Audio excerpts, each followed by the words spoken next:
नमस्कार साथियों, 75 साल में जो इस देश में नहीं हुआ वो हो रहा है।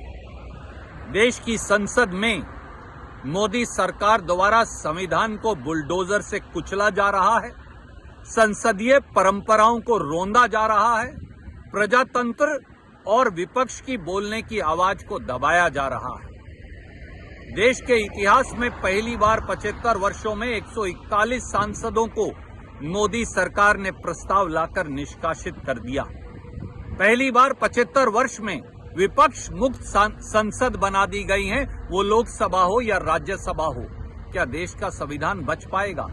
क्या देश का प्रजातंत्र बच पाएगा? क्या देश में संसदीय परंपराएं बच पाएंगी?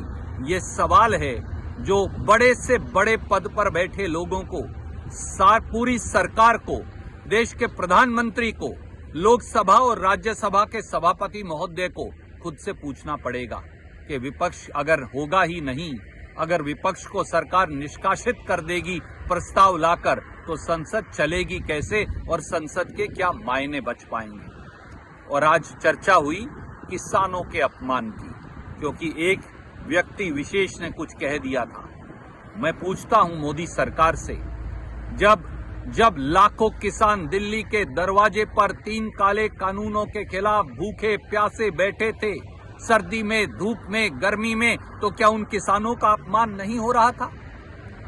जब 700 किसान दिल्ली के दरवाजे पर 3 काले कानूनों के खिलाफ मर गए थे, शहीद हो गए थे, तो क्या उन किसानों का अपमान नहीं हुआ था? जब भारतीय जनता पार्टी के नेता हम किसानों को उग्रवादी, नक्सलवादी और एंटी सोशल एलिमेंट कह रहे थे, तो क्या तब किसानों का अपमान नहीं हुआ था?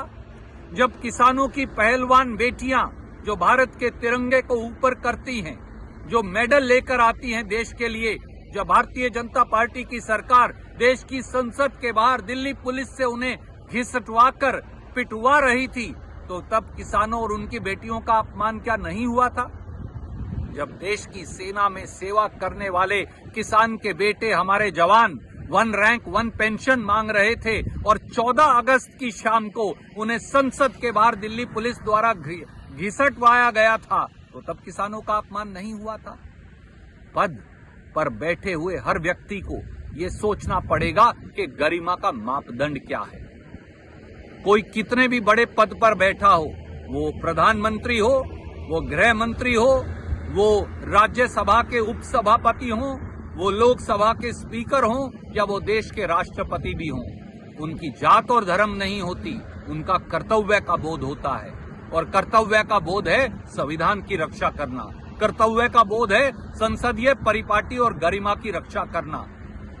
जब किसान को भारतीय जनता पार्टी की नीतियां मारती हैं, तो आवाज उठाना देश के हर नागरिक का कर्तव्य है। मैं केवल इतना कहूंगा, 141 सांसदों को निकालकर देश की संसद नहीं चल सकती, देश की संसदीय परंपराएं नहीं चल सकती, उनकी परिपाटी का निर्वहन नहीं हो सकता, संविधान के अनुरूप संसद नहीं चल सकती। आज संविधान पर हमला बोला गया है मोदी सरकार द्वारा, आज देश की संसद की शुचिता पर हमला बोला गया है मोदी सरकार द्वारा। आज तानाशाही का आलम यह है कि प्रजातंत्र का दिन दहाड़े गला घोटा जा रहा है। इसलिए हमारा कर्तव्य है संघर्ष करना, हर तरीके से संघर्ष करना, संसद से सड़क तक संघर्ष करना।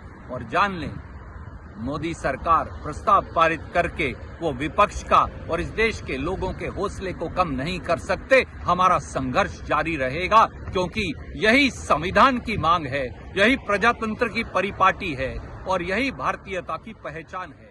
जय हिंद।